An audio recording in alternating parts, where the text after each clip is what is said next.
కొత్త రుచులు ఛానల్ కి స్వాగతం। ఈ రోజు మనం చూడబోయే వంటకం మినప వడియాలతో పకోడీ పులుసు।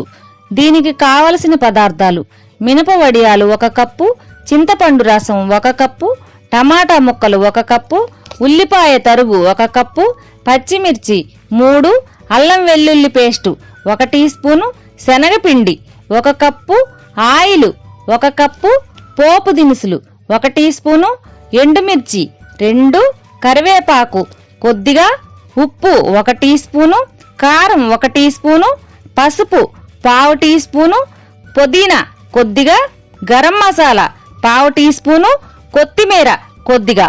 ఇప్పుడు తయారీ విధానం: ముందుగా శనగపిండిని ఒక బౌల్లోనికి తీసుకొని దీనిలో కొద్దిగా ఉప్పు, కారం, కొంచెం గరం మసాలా కలిపి అల్లం వెల్లుల్లి పేస్ట్ కూడా కొద్దిగా వేసి కొంచెం నీరు పోసి బాగా కలుపుకోవాలి।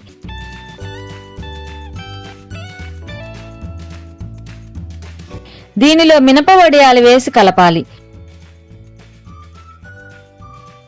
తరువాత స్టవ్ మీద పాన్ పెట్టుకుని డీప్ ఫ్రైకి సరిపడా ఆయిల్ పోసుకుని ఆయిల్ కాగిన తరువాత శనగపిండితో మినప వడియాలని పకోడీలుగా వేసుకొని గోల్డెన్ బ్రౌన్ కలర్ వచ్చే వరకు వేయించి తీసి పక్కన పెట్టుకోవాలి।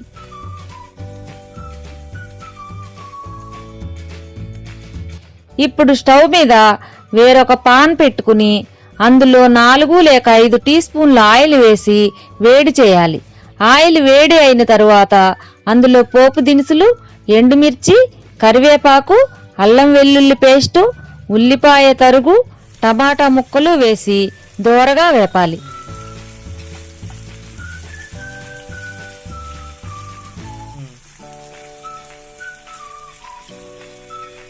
తరువాత కొద్దిగా పుదీనా వేయాలి।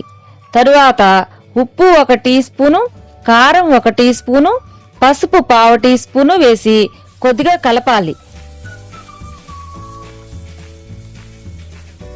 ఇప్పుడు చింతపండు రసం వేసి బాగా కలిపి 1 నిమిషం సేపు ఉడకనివ్వాలి।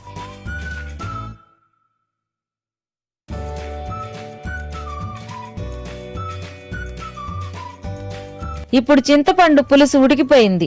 ఇప్పుడు మనం మూత తీసుకుని మనం ముందుగా రెడీ చేసిన వడియాలతో పకోడీలని ఇందులో వేసి బాగా కలిపి 1 నిమిషం మూత పెట్టాలి। తరువాత గరం మసాలా వేసి కొత్తిమీరతో గార్నిష్ చేసుకుంటే మినప వడియాల పకోడీ పులుసు రెడీ। వేడివేడి రైస్తో ఈ పులుసు చాలా బాగుంటుంది। మా వీడియోస్ మీకు నచ్చినట్లయితే like, share, comment and subscribe to our channel.